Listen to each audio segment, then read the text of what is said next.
नमस्कार, जय हिंद। मैं हूं रौनक और आप देख रहे हैं रणतंत्र। और क्योंकि क्रिकेट आजकल चल नहीं रहा है तो टाइम पास करने के लिए हम कर रहे हैं आईपीएल के टीम्स का प्रीव्यू। मुझे पता है, मैंने बोला था कि आज मुंबई की टीम का प्रीव्यू करेंगे, लेकिन फिर मैंने मूड चेंज कर लिया क्योंकि आज है 16 तारीख और 1+6 होता है 7। समझ ही गए होगे आप किस टीम की बात होगी। प्यारी समझ गई।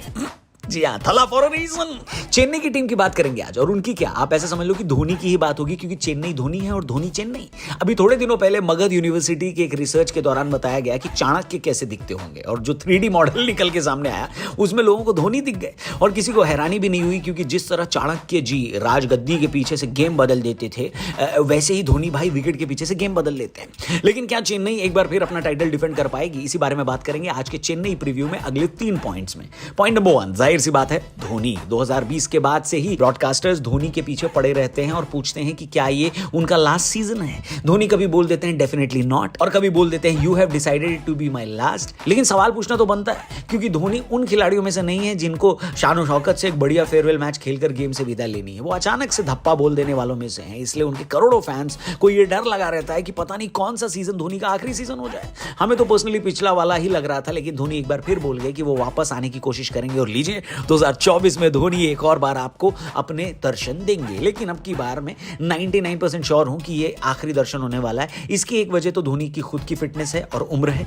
पिछले साल भी धोनी मैदान में बहुत कंफर्टेबल नहीं लगे थे। वो अक्सर अपने घुटने की चोट की वजह से लिंपिंग करते दिखाई दिए, और बल्लेबाजी भी तभी करने आए जब खेलने को 2 या 3 ओवर बाकी थे। ऊपर से चेन्नई ने अब की बार ऑक्शन में एकदम यंग टीम बनाई है। धोनी पहले बोल चुके हैं कि चेन्नई का प्रोसेस यही है कि वो आने वाले 10 सालों के लिए टीम चुनते हैं। यानी इस बार धोनी आखिरी बार खेलेंगे और फिर मशाल किसी और के हाथों में थमाकर चले जाएंगे। मैं तो भाई अभी से इमोशनल हो रहा हूं। एक बार तो जरूर मैदान में जाकर इस T20 टूर्नामेंट का कोई मैच देखूंगा जिसमें धोनी को खेलता हुआ देखूं। हालांकि दिल्ली वालों के लिए बुरी खबर यह है कि धोनी दिल्ली नहीं आएंगे, क्योंकि दिल्ली और चेन्नई का मैच विशाखापट्टनम में होना है। कोई नहीं, धोनी को देखने के लिए मोहाली जाएंगे, जयपुर जाएंगे, जरूरत पड़ी तो चेन्नई जाएंगे, लेकिन आखिरी बार खेलते हुए जरूर देखेंगे, प्रॉमिस।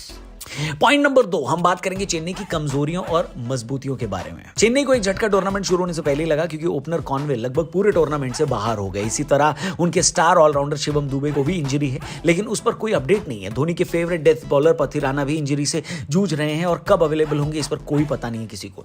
इतनी इंजरी है चेन्नई की टीम में कि फिलहाल टीम प्रैक्टिस में कम और क्लिनिक में ज्यादा नजर आ रही होगी। लेकिन आपने धोनी को हल्का फुल्का समझ रखा है क्या? हेलो, उन्होंने पहले ही बैकअप तैयार कर रखा है। अगर पथिराना नहीं खेले तो बिल्कुल वैसे ही तेज गेंदबाज बांग्लादेश के मुस्तफिजुर रहमान को ऑक्शन में खरीद लिया था।